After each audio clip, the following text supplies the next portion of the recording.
Muhawe ikaze mwe mwese mudukurikira ku rubuga rwacu, urubuga ruzwi ku izina Kubaturwa TV. Murabo gushimirwa mwe mwese abadukurikirana, muraba agaciro gakomeye, kuko intego y'uru rubuga ari iyo kugira ngo abantu barusheho kwiga kandi basobanukirwe ijambo ry'Imana ry'ubuhanuzi. Twemeranya n'amagambo Yesu yavuze aboneka mu butumwa bwiza bwanditswe na Yohana ibice 8 umurongo wa 32. Ugira uti, namwe muzamenya ukuri kandi ukuri niko kuzababatura. Uyu munsi rero tubabikiye iki? Mu gasanduku kacu cyangwa se mu bubiko bwacu tubafitiye iki? Tubafitiye insanganyamatsiko igira iti, ninde uzaguma mu ihema ry'Uwiteka? Hirya no hino ku isi uhasanga abantu benshi bavuga ko basenga Imana, bayiramya, bayihimbaza, bayishakana umwete, ndetse bakora ibishoboka byose bagakora ibihuje n'ibyatuma wenda bagirana ubumwe n'Imana. Ni mucyo noneho turebere hamwe, ninde uzaguma mu ihema ry'Uwiteka? Insanganyamatsiko yacu ishingiye muri Zaburi ya 15 umurongo wa 1 kugera 3. Reka turebe umurongo wa 1. Ni mucyo murambure Bibiliya zacu twiyumvishe amagambo ahari. Haranditswe ngo, Zaburi ya 15 umurongo wa 1, ngo Uwiteka, ninde uzaguma mu ihema ryawe? Ninde uzatura ku musozi wawe wera? Ibi ni ibibazo bikomeye wakabaye wibaza. Birashoboka cyane ko nubyiyerekezaho uraza gusanga ko hari icyo usabwa kugira ngo ukomeze ube mu ihema ry'Imana ry'ikigereranyo, uture ku musozi w'ikigereranyo w'Imana.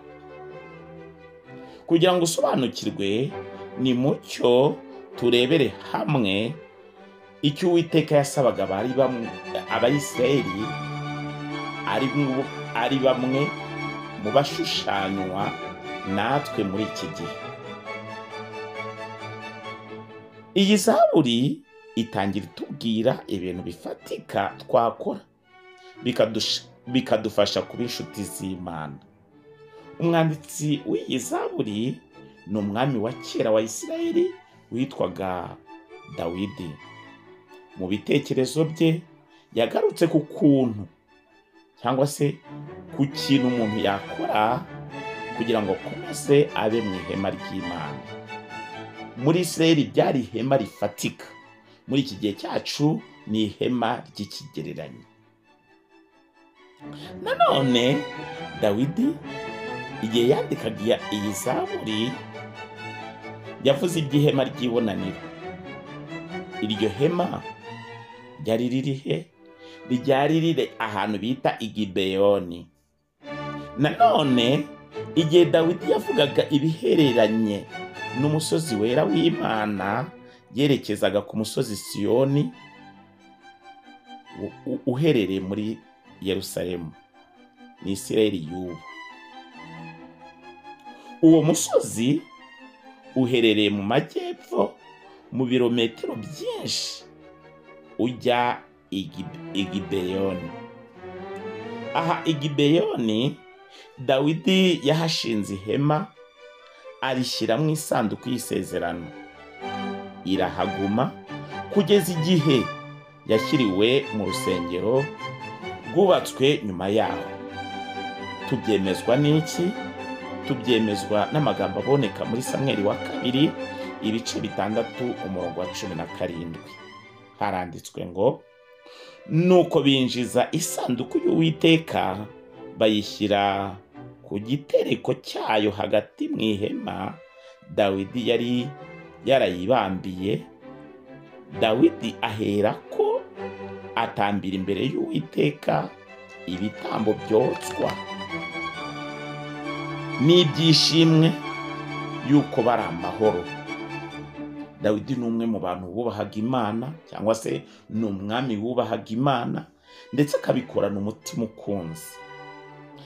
Mu buzima bwe bwa buri munsi yerekaga Uwiteka uburyo amwubaha n'uburyo yifuzaga gukomeza kubumbwa cyangwa se kuyoborwa nawe.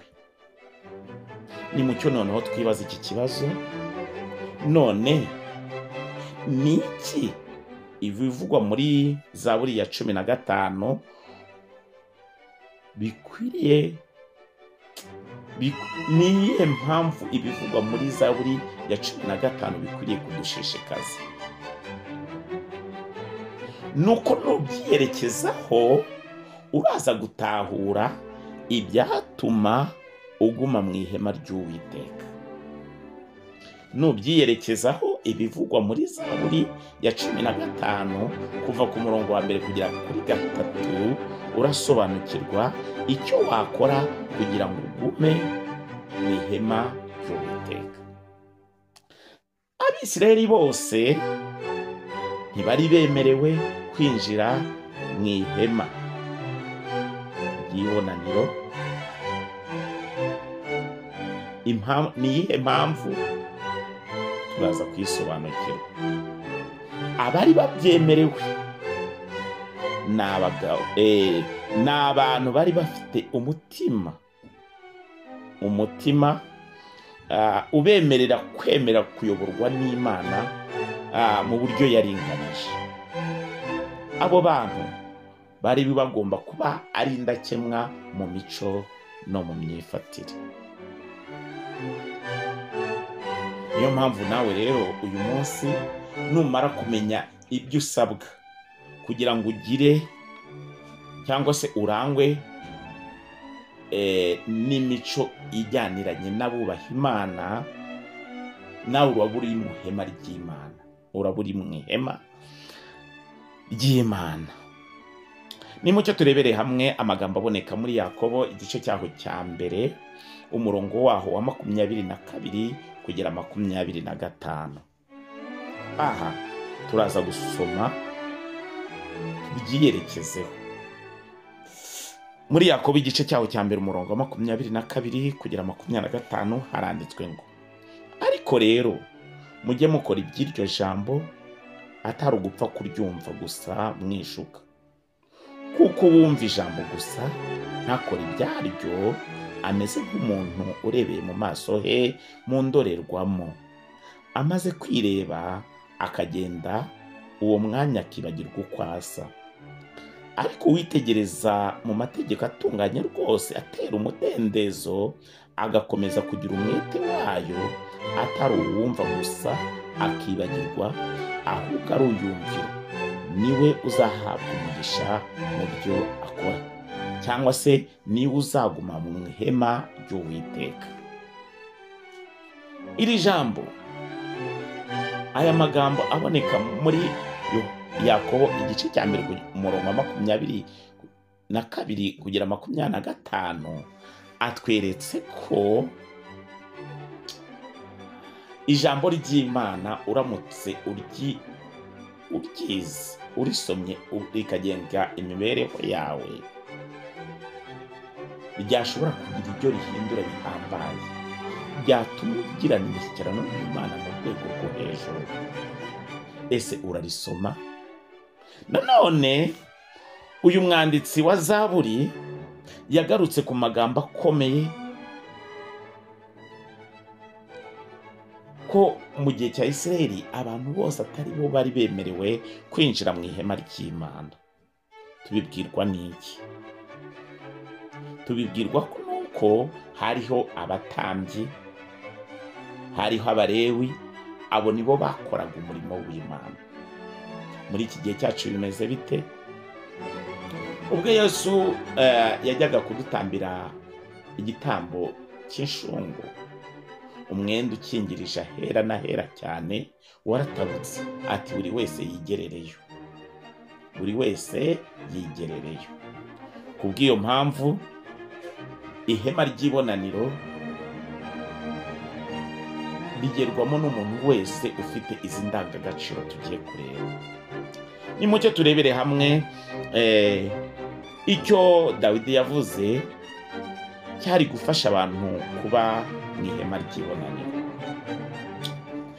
Zaburi ya 15 umurongo wa 2 n'uwa 3 haranditswe ngo ninde murambabarira n'ugendera mu bitunganye agakora ibyo gukiranuka akavuga iby'ukuri nk'uko biri mu mutima we, utabeshyeshya abandi ururimi rwe, ntagirire nabi mugenzi we, ntashyushye inkuru y'umuturanyi we.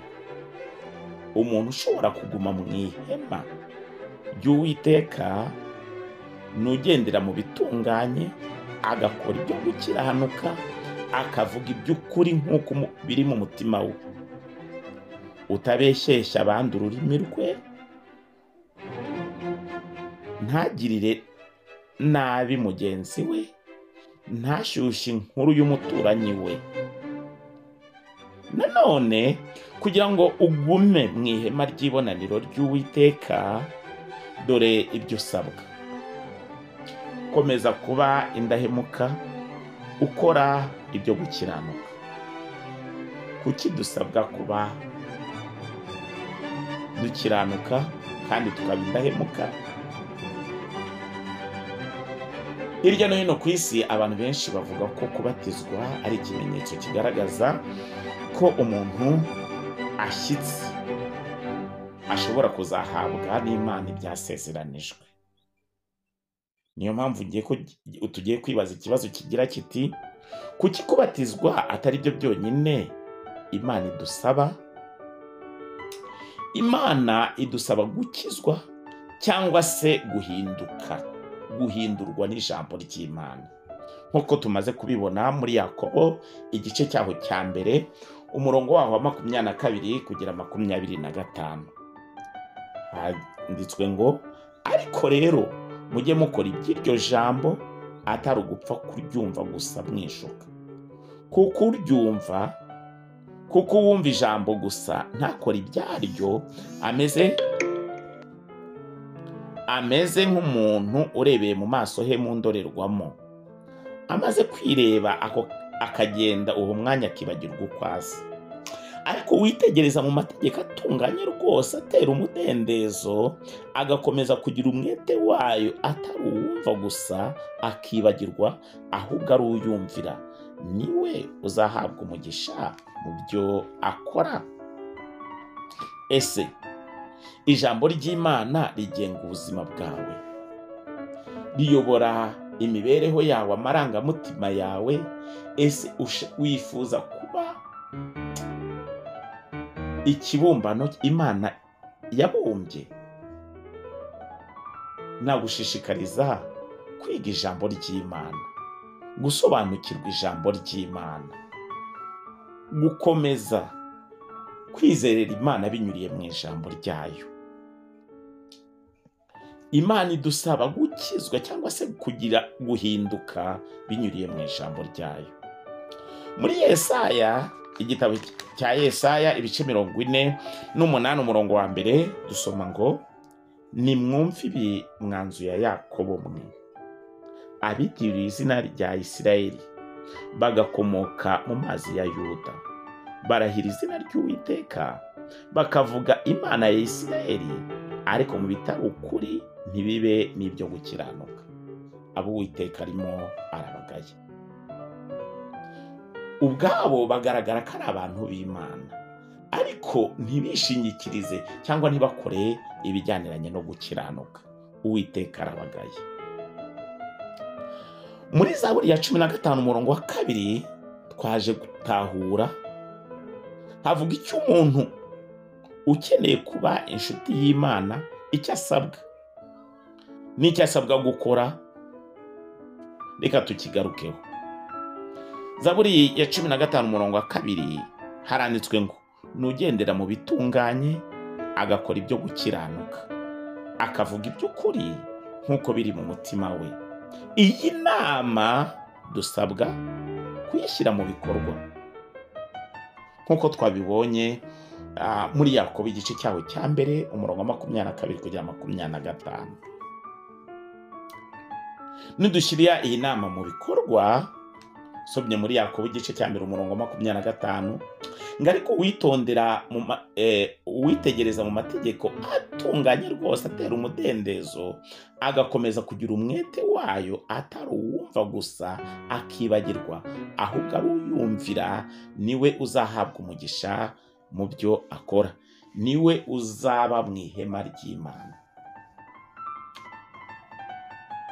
Kwifatanya mu nsengero cyangwa se mu matorero si byo byonyine Imana ireba, ahubwo Imana idusaba kuba indahemuka kuri yo no gukora ibyo gukiranuka. Reka twumve amagambo Samweli yakoresheje aboneka muri Samweli wa mbere ibice 15 umurongo wa 22.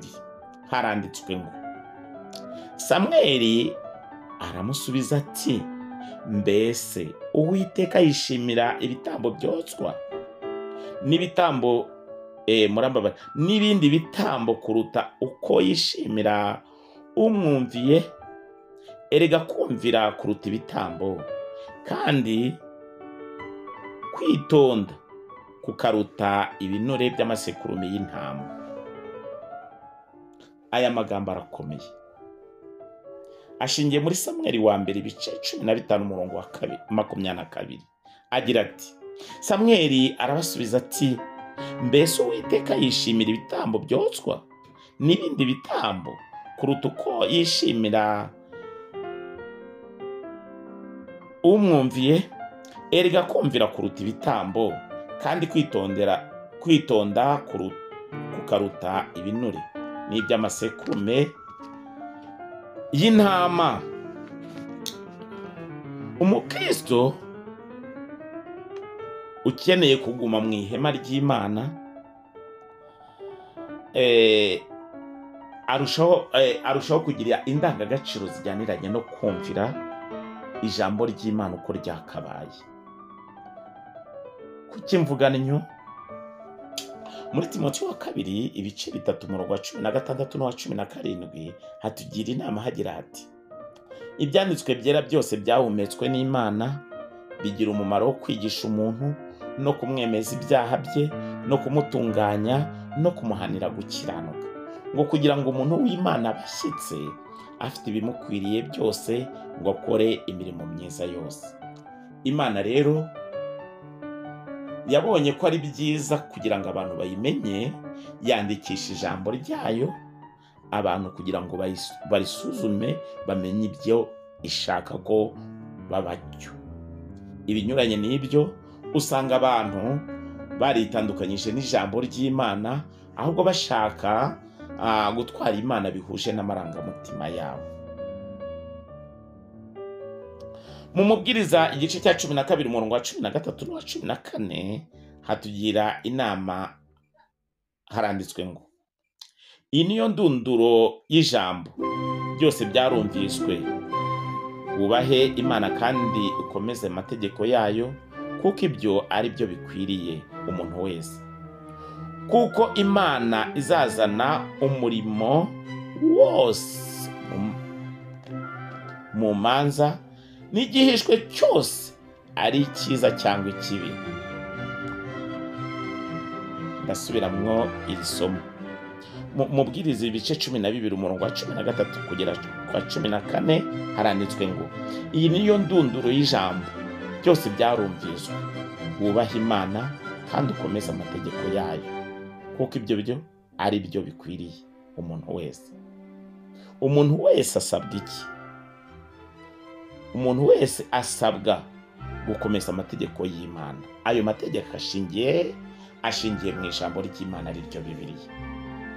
Ese ayo mategeko urayumvira ko ibi bintu ari byo bikwiriye umuntu wese?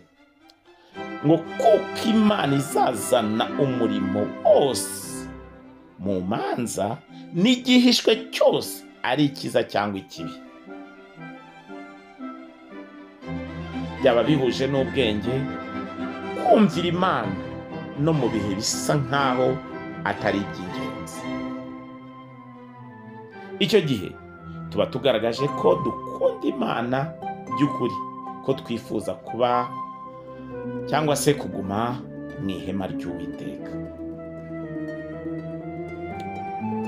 Muri Yohana ibice mu butumwa bwiza bwanditswe na Yohana ibice 14 umurongo wa 23 haranditswe ngo Yesu arabasubiza ati, umuntu nankunda azitondera ijambo ryanjye, na Data azamukunda, tuzaza aho ari tugumane nawe.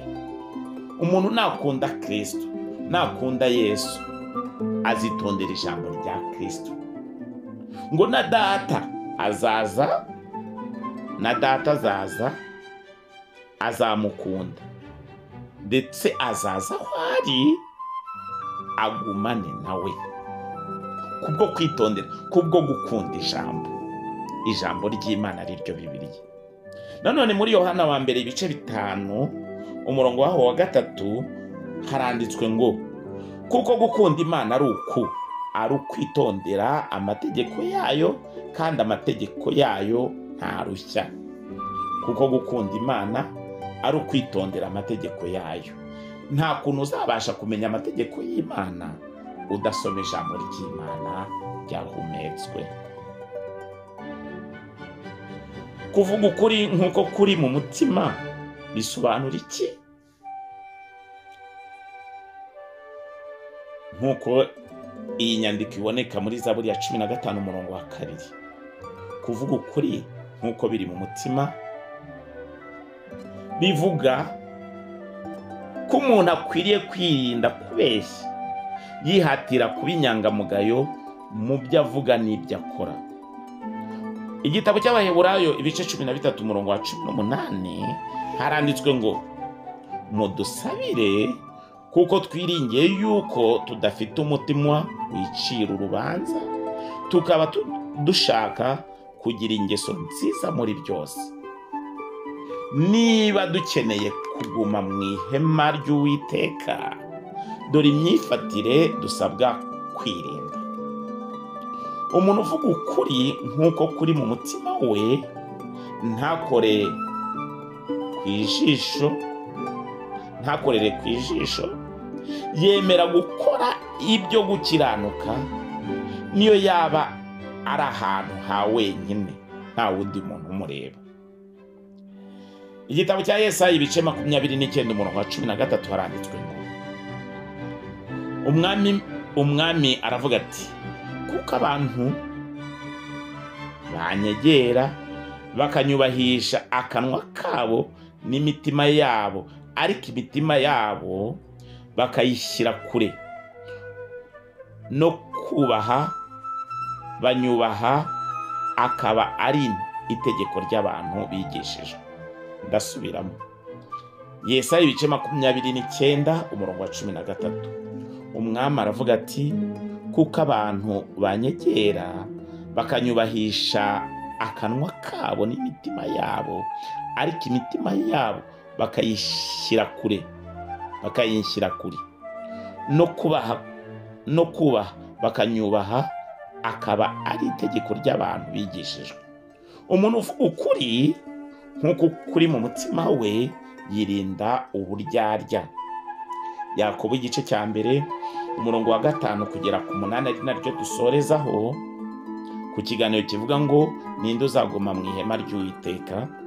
Yakobo igice cyaho cya mbere umurongo wa 5 kugera ku 8 haranditswe ngo, ariko niba hariho umuntu muri mwe ubuze ubwenge, abusabe Imana iha abantu bose itimana, itishama, kandi azabuhabwa. Ariko rero asabe yizeye, ari ntacyo ashidikanya, kuko ushidikanya ameze nk'umuraba wo mu nyanja, ujyanwa n'umuyaga ushushubikanywa. Umeze utyo ye kwibwira ko azagira icyo ahabwa n'Umwami Imana. Kuko umuntu w'imitima ibiri anamuka mu nzira ze zose. Umuntu w'imitima ibiri anamuka mu nzira ze zose. Twaganiraga rero ku kiganiro cyagiraga kiti ninde uzaguma mu ihema ry'Uwiteka. Tumaze gusobanukirwa uzaguma mu ihema ry'Uwiteka ko ari ukora ibitunganye, akaba atagira indimi ebyiri, akaba ari ukiranuka muri byose, udashobora kuba yubaha Imana ari uko abantu bamureba, ahubwo yubaha Imana kubw'urukundo ayikunda. Ndetse uwo muntu azakomeza gusigasira amagambo twibanzeho aboneka mu Balewi igice cyaho cya 10 umurongo wa 3. Aya magambo agira ati, Mose abwira Aroni ati, ibyo ni byo Uwiteka yavuze ati, kwera kwanjye kuzerekanirwa mu banyegera, kandi nzaherwa icyubahiro imbere y'ubu bwoko bwose. Aroni aricecekera. Mwakire neza ijambo ry'Imana.